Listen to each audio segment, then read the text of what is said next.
Alam nyo ba na dito sa Candon City ay may mga magagandang tanawin? Kagaya nito.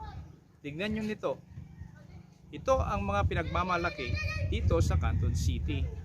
Nandito tayo sa Paypayat, Candon City. Kaya't mga kamayan, kung gusto mong mamasyal, ay pwede ka dito. Bukod sa maganda na, tahimik at maganda ang lugar.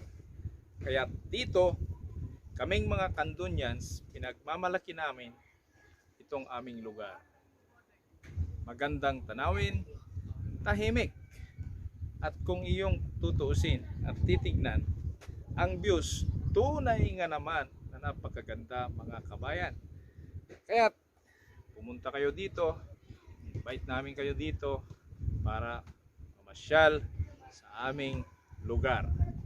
Ito po muli si Bernard T. Gabaon ang nagsasabi sa inyong Go Negosyo Practical Tips ang kailangan mo upang ikaw ay umasenso. Hatid sa inyo ito ni Kabayang Bernard Tubera Gabaon.